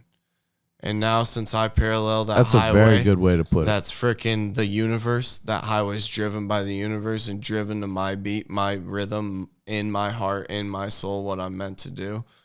Fucking life's crazy. When you are out of rhythm with the earth, like you said, it is a battle. You constantly find yourself in the wrong place at the wrong time, instead of what most people just call luck. You know, Fuck luck. I don't believe in luck. I think a lot of luck is actually ignorance. No, there's something else. Yeah. I think a lot of luck Okay. is ignorance I because can you deal don't with think that. so deeply. Ignorance is bliss. I can deal with that. Ignorance is bliss. You don't think 100%. so fucking deeply. So Listen, we're like we were talking about Yeah. the very beginning of Yeah. this with intuition. If you are kind of just We're all looking blissfully for way ignorant. more bigger signs, like way more slap you in the face, way more like, here's the yellow brick fucking road. No, like you're walking that fucking yellow brick road. being blissfully ignorant, you're more likely to just follow that intuition because you don't have all that bullshit cloud in your head. Yeah, it is weird and like, I do believe in luck. Do it because one time. I know some people, they can fucking, they can pop a tree stand up in the Denny's fucking parking lot and a nice buck's going to walk under them. Dude, if you freaking wake up and like typically you don't put your socks on before you ever have in your life, but your gut tells you to put your socks on every time, put those socks on, motherfucker. Like that's all I can say. Like, dude, something's telling you to put those socks in on. It's signs like that. Like we have so much more connected rhythm and energy than any of us like even give credit to. And if I have to credit anything, it's the freaking moon. I won't argue. And hunting taught me that as well. And like the rhythm of all the people that are around me that give me positive energy, we're all on like this. And it's funny, my parents used to talk about how, like, leading up to the full moon, I wouldn't sleep and shit, even as a kid and everything else. I swear, if I didn't have to be at a place at a certain time to earn a living, if I didn't have to be at that place at that certain time, my fucking sleep schedule would be wrong, probably completely randomized, and you would probably eventually be able to map it out to the moon cycle. Yeah. It would. It has nothing to do with fucking, like, the only reason I'm up and out at that time and out and back home at this time is because of work. You know what I mean? Otherwise, it was like, I guarantee I'd find myself taking naps here and there, and like it would have something to map out toward the moon cycle. I think Access taught me a lot about it to start, but I didn't understand what it was. Because I think you'll agree to this. Look, there's a gray light, right? There's first light, there's gray light, but there's also a blue light, like right before that. And I used to try to be to at least my tree before that blue light. One, every common hunter that walks down an access path, a good public land, a good private land deer understands that schedule. It's lived. A good resident deer, doesn't matter public or private, understands that schedule. I understood metal noises, a headlamp, all that stuff ticked me off to be a hunter. If I did it an hour earlier, it didn't tick me off. One, that deer isn't there, so they can't recognize that sound. Guilty by association. They've heard metal tree stands. They've seen headlamps coming through the woods. But that's so where I've never ever found different. an access path either. Like, pieces draw you in a certain way, and that's where I don't agree. You have to like leave spots alone.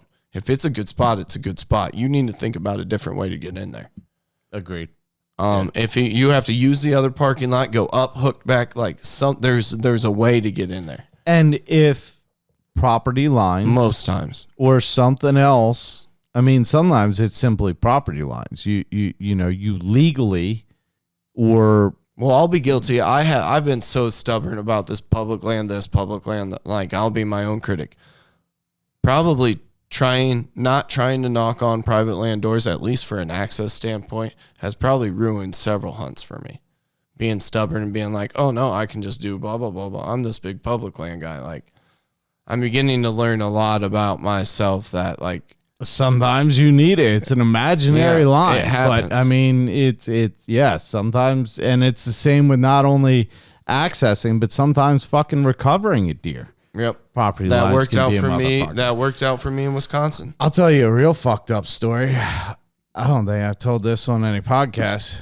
I mean, Heard it here first, folks. what's wrong with going up and knocking and asking for permission? What's the worst that can happen? They say no, right? Yeah.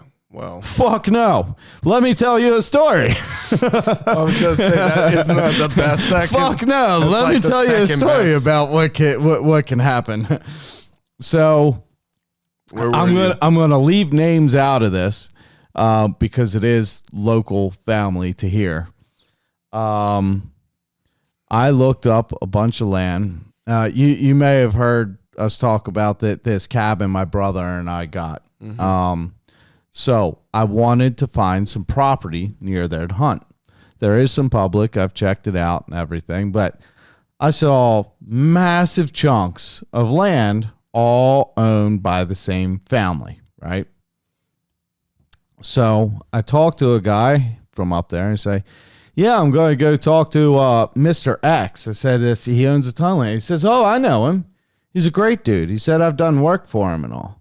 Really? He's like, yeah, he's an awesome guy. One of the nicest guys you'll ever meet. He said, I don't know if he gives permission to hunt or anything, but he's a great dude. Just go talk to him. It's like, awesome.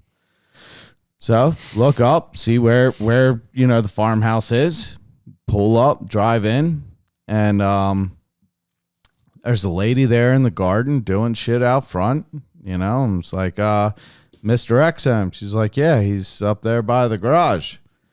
I pull up, step out of the truck, and this guy comes out of the garage with his big ass German Shepherd, grabs the German Shepherd by the collar, right? And said, hey, how you doing? Whatever. I wanted to come talk to you. And he peeks around my shoulder and sees my truck. And he's like, it's that fucking Dodge. It's that motherfucking Dodge. And there's other people in the garage that he's looking back yelling at. And he goes barging right by me and starts walking a circle around my truck. I was like, sir, I don't know who you think I am, but I'm pretty sure I'm not. He's like, I know you're fucking not now. I'm like, what are you talking about? I put 2 shots of buckshot in the side of that fucking truck. I'm like, well, you can clearly see it's not me and my truck, whatever. I was like, I don't know what you're talking about. I said, I was just coming to ask if, permission to hunt. I bell hunt. He said, fuck all you guys. I ripped every one of your stands down and I shot every one of your fucking cameras down there. I said, again, sir, I don't know who you think I am. I have never been here. I do not hunt here. This is my first time. I was just asking. Then he starts screaming at me about how these fucking crackhead assholes stealing his chainsaws and how he's got fucking however many guns and he doesn't care. He'll go to fucking jail and all this shit. And again, I'm like, sir, I've never been here. I don't know anything about your chainsaws. They're not my tree stands. They're not my trail cameras. I was like, I see you've obviously had some problems. I'm just going to go ahead and go.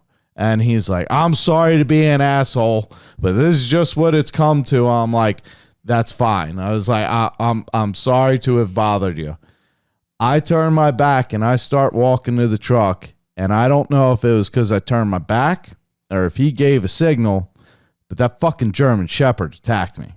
Oh, no shit. Luckily, I had been doing work outside and I had on thick insulated like coverall bibs. So when he jumped up and bit me in like the lower back and ass, he got like mostly my fucking bibs. And I fucking backhanded him and he let go. And then he bit kind of the bottom of my fucking ass cheek. And at this point, I'm getting in my truck door and basically closed the fucking truck on the dog, right? Yeah. Well, fuck, man. I jump in and I just fucking, and I'm just like, what the fuck just happened? Like, this is just like fucking Twilight Zone shit. Like, what the fuck just happened? So I start backing out and I just cracked my window and I was like, man, you don't gotta fucking shoot nobody. Just sit that dog on him again. And I start backing up and he lets go of the dog's collar and the fucking dog starts attacking the tires on my truck. Dude, German Shepherds are crazy. So now I'm afraid I'm going to run the fucking dog over, right? So he starts fucking screaming, starts trying to grab the dog. The dog's not listening to him. He's running circles around the fucking truck. Finally, like 5 minutes later, he gets a hold of the dog. I start backing out again. I don't fucking know why, but he lets go of the dog. I almost run the fucking dog over trying to back up. So he comes down screaming at the fucking dog again and shit, right? Grabs the fucking dog, pulls him away, and starts fucking kicking it. Holding it by the collar and kicking it. And I'm like, I'm watching this like in my side view mirror as I'm like starting to go from reverse to forward to now pull out. And I'm then, I want to get out. Like this fucking guy is literally holding this dog by the collar and like punting it. Abusing it. That fucking dog grabbed a hold of his wrist and flipped him the fuck over like a Ronda Rousey hip toss, bro. Fucking got on top of that guy. Then the guy rolls over and is on the dog, is fucking punching the dog hard as shit. Then the fucking dog's on top of him, thrashing around like you see him on training dummies and shit, dude. And I'm like, do I help the guy? Do I let the dog fuck him up? Am I going to get fucked up?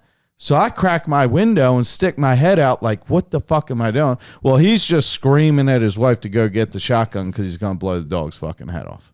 And I'm just like, yep, I'm out of here. Put it in drive, and I'm going to continue out the driveway. So, did you ever hunt there? Them saying no is not the worst thing that can fucking happen to you by knocking on the door asking for private land. So I call my buddy, and I was like, what the fuck? What do you mean? Said, you told me Mr. X here is the nicest guy in the fucking world. Just a great dude. I should go talk to him. He's like, yeah, did you catch up with him? I'm like, yeah, and I almost got fucking shot and attacked and threatened to be killed about 47 fucking times. Oh, that's his crazy ass brother that no one in the family fucking talks to anymore. I happen to go to the wrong end of the farm. Garrett Benner does. That little piece has been cut off of the farm and kind of fucking like disowned from the rest of them. Of course, that's the fucking driveway I roll into to ask. Smart. Dude, there's some crazy fuckers out there. I used to always say, what's the worst thing to do? Say no. No, a lot worse shit can fucking happen. Oh, yeah, bro. a lot worse can happen. Yeah, it was fucking stupid. People are on another level these days. So that's why you should keep it public. I guess that's the point of this story. Yeah. Keep it public, folk. I don't know. It's a great resource. Like, no limitations, really. Just get your licenses, make sure you're legal. Freaking. All right, so what all do you got going on right now? You still got the public land salvage going on? I do, but I wanted to wait till the annual year came up. It obviously had. I wanted to avoid the taxes thing. I don't know if I'm going to be able to break free and launch it as well, but I'll have a public land cleanup coming up probably before turkey season starts. I'm going to get out and focus on a river bottom piece we did last year. That's part of me just wanting to give back. Through that, I've got a pretty cool idea. I hope that takes off, and that's what public land salvage is, basically.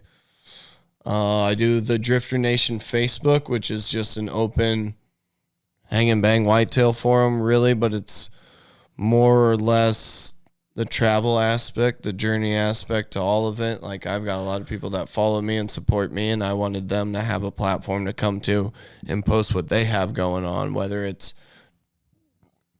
traveling across the country with their family, camping, how they're saving money on gas, how they're saving money on lodging, ice which fishing, is important. relevant Like content, even like you did your budget hunter series. Yep, I mean, like it all relates. So that's all. That is the logistics of a hunt that has nothing to do with the actual hunting. It's just as important. Honestly, I find it to be 75% of it. It's more time consuming. You spend I've more learned, time trying to figure out. Being 15 minutes late to a parking lot can completely ruin a hunt for you. Truth. And you do not know that. And that's why especially if you're duck hunting. That's why I used to separate and it's public land parking. Like that's my number one thing was I always wanted to be there first.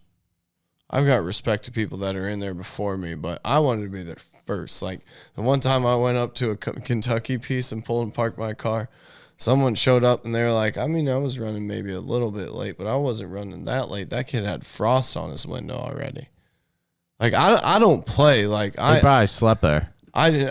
I slept just down the hill. I had to roll around and unthaw myself in the car before I could even go in and hunt, or I'd never even make it to daylight. But yeah, I didn't.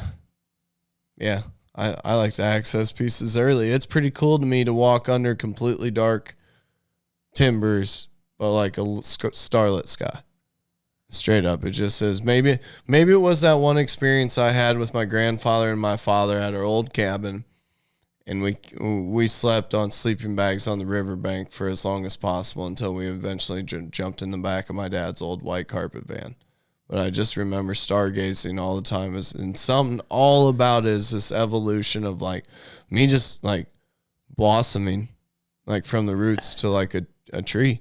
There is this just invigoration though of a cold morning, stepping into the dark, kind of the unknown, waiting for the sun to rise. And it's completely different than the feeling of walking out just after dark.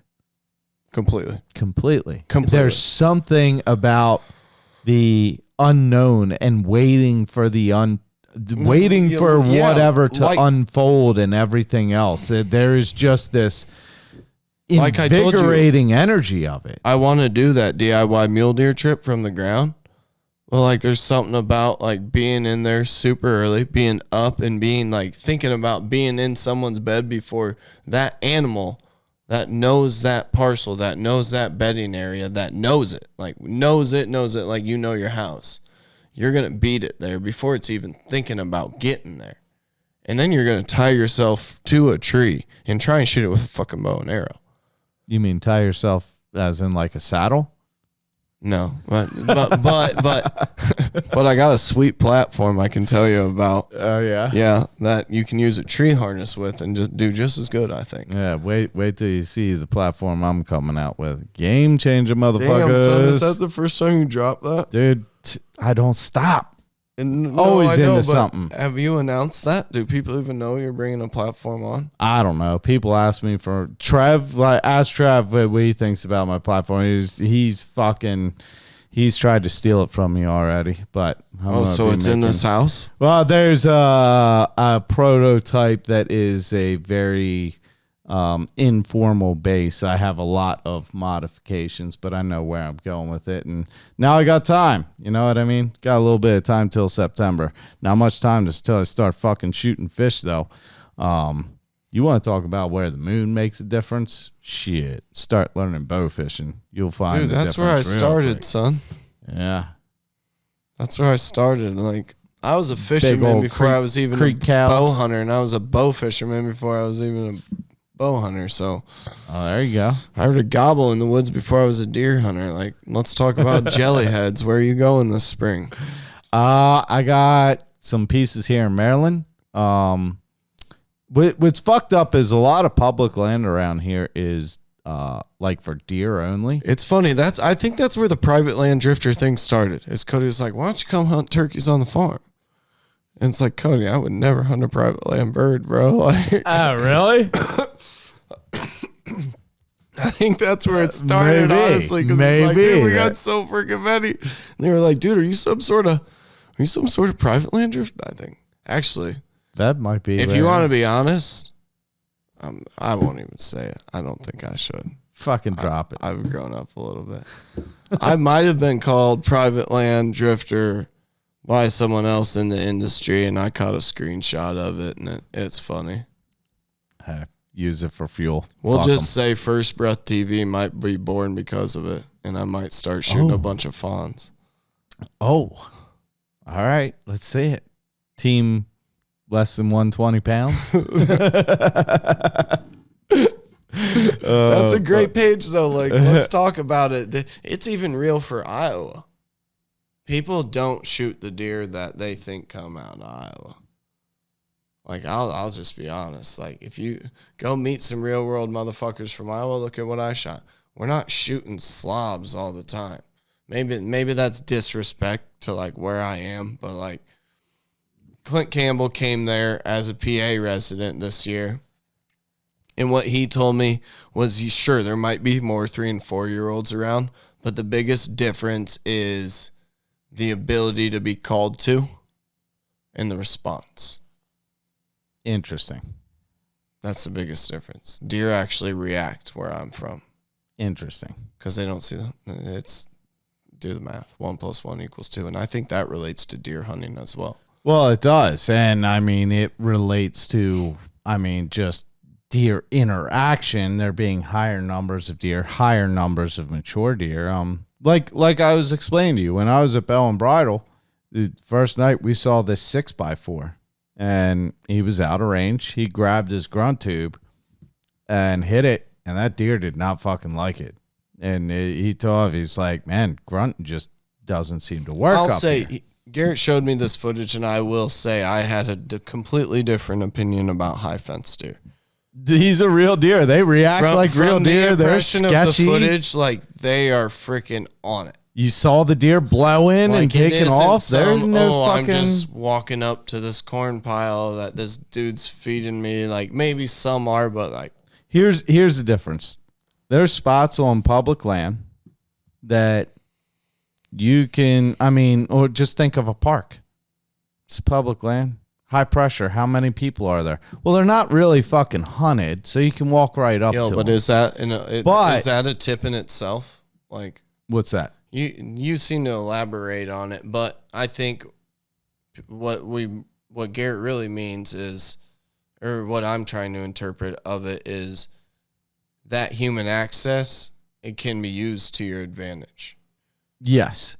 But what I was saying earlier, absolutely. But what I mean by this is it does not matter where an animal is. It matters how that animal's pressured. I can show you spots that don't have a fence or anything that, you can walk right up the fucking deer. Now, the way that this high fence preserve is set up, dude, they're wild fucking animals. They just have a fence around, the 1,000 acres that they fucking live in. But you ain't getting away with shit. But there's other places where they got fucking, you could tell the clock, the time of day by which deer walk in at which times. They know everything about them. They could damn near pet them if they wanted to. It all has to do with pressure. It doesn't have fuck all to do with really anything else. It's how they're treated, how they're hunted. Like I said, you saw the video. Them fucking deer are on high alert. They're fucking blowing. They're taking off. You ain't getting away with anything, man. So what do you think's important for hunting moving forward? Transparency. What I mean by that is that this particular product isn't going to bring the big deer in front of you. That killing a big deer doesn't mean you know more about deer hunting. The fact that you made a poor shot this year, I made a poor shot this year, you hunt enough, poor shots are going to happen. And it takes work after the shot to make A hunt's not always over when you release that arrow. I mean, a lot of times it's just begun. That's when the work just starts for sure. But the hunt can really begin then too. And transparency of that it's not always, oh, this broadhead and this and that, and it was a perfect shot and it just did that. And dude, that's not the way it always works out. And you know that about me. It's always the way I've been from day one. We got to share the hardships of it and everything else. I really think that, people are so impressionable now, and that social media is such the main way of conveyance of information and communication. I really think we're just going to get to where you see people for their true colors, for what they truly do, what they truly stand for, what they believe in, what they truly actually practice versus what they just preach. And I really think that the transparency, that it's okay to hunt the deer you have to hunt. It's okay to tag something to put it in the freezer. You know what I mean? Like, let's be real about it. Let's not try to make everything seem like it's fucking a Hollywood highlight reel, like, because that's what social media is. That's not what everyone's fucking life is, though. Well, so we're talking about consumerism to an aspect. To an aspect, yes. And what you're doing when you start to provide for yourself, when you drop those barriers of what you think is accepted among others within yourself, is you make those strides to complete that, like, self-sufficiency. Yes. And I guess to bring it back where we had started earlier, again, Clint Casper. Yep. What's your internal and external motivating factors? What, you know what I mean? And I think that it's gotten just pushed so far that and I'm at a really cool spot with that. I've told Cody I don't want to hunt with him, which people fucking probably beat me up after this about. But, like, look, like, I'm at a really cool point of this, and, like, Cody admits that he wishes, like, he had that opportunity to walk, like, the steps that I have, because it wasn't always just fun for him. Yeah. So, like, I'm going through the process, and I'm learning every time to enjoy that process, and that's just part of it. So, like, I know I can still have fun with a guy, but I know we're both, like, wired the same way, as we're wired the same way. Yes. And I know I'm going to flip that switch, and those days will be gone. So, in a way, yeah, I'm just holding on to them. And, I mean, I talked about this before, too. I took a step back, too, and realized, man, some of these, you and I actually talked about it. You asked me, do you ever, go out and hunt some days where you don't even really feel like hunting? I was like, yeah, what the fuck you think I've been doing for the past 3 weeks? More days than I have more not days even than most. Yeah, like, that's just real. And and that plays back to what I started with. Like, I think I post-season scout too hard. And not only do I drain my bank account past zero, not only do I have no money in my account right now, not only am I sitting here waiting for my check to go through at midnight, but, like, that's fucking why. And then on top of that, I've drained myself out, like, come season when I need to be hunting. And so, whatever. Like, yeah. Do dude, I burned myself out. I spread myself thin and burnt myself out by covering so much ground. Dude, I used to think I did that hunting. I do that. Like, just in life in general. In life. Yeah. Believe me, hunting I know. is none of it's life. Yeah, I'm fucking chaotic, and the fucked up thing is I know what I need to do most of the time, or what I should focus on. But it's you hit the woods, you'll listen to your gut, right? Fucking any other time, it's like yeah. It's so funny. Fucking, I'm just half wild animal, I guess. I don't know. I think we all are. You were born primal, right? Damn right. All right. Well, we're getting close to 2 hours into this motherfucker. Our beers are empty. We gotta, I don't know, somebody said you guys have been late every day. I haven't been there to see, so we should probably Connor's get showing there. up on time tomorrow. Should get there early. Well, this is podcast land, so all y'all fuckers missed it. I either already saw you there or didn't. What's up? But yeah, so anything else you want to plug you got going on before we close this bitch out? Check out the Whitetail Drifter YouTube channel. Other than that, be on the lookout for 0.5 orders to come out. Inventory is being built up.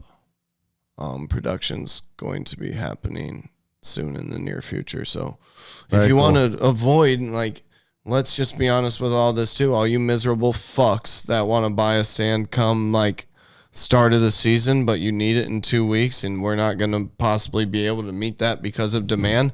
Do not call crying. Like, Supply and demand. It's American made metal and American manufactured item. Like, it is going to be in large demand.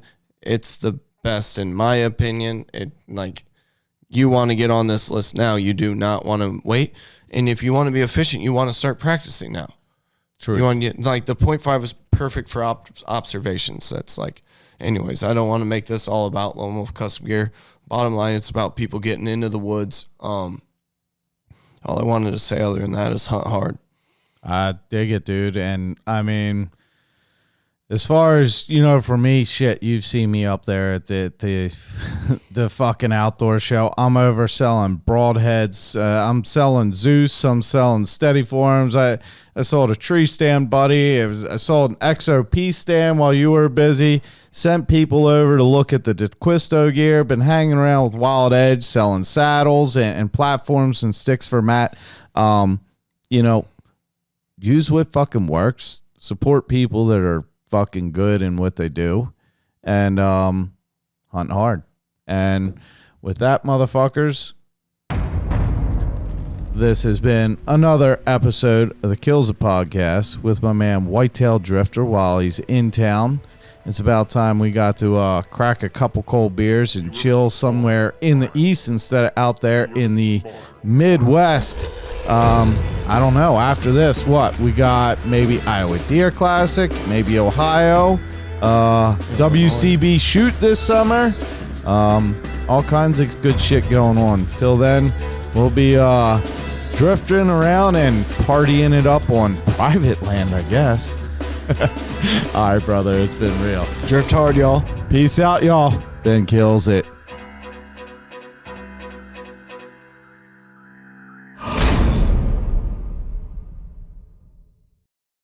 The circles of life is crazy. Like, I was going right back through my roots again. Like, I got a second or third opportunity. I couldn't even count them anymore, to be honest. So it was really cool. When I gutted that deer and ended up in the creek, I cried as I washed my hands, because that's how I grew up. Life's good. Like I said, I've learned at this point now, I don't think I need to be and chase the changes that I always thought I did. And I always thought I had to jump at always opportunities. I'm way better. I finally caught up to my own mind, is what I say. Is the last day of season, I climbed down 15 minutes early. Honestly, there's a way bigger challenge to the personal Conner, like the biggest battle. That's way harder than bow hunting. Yeah.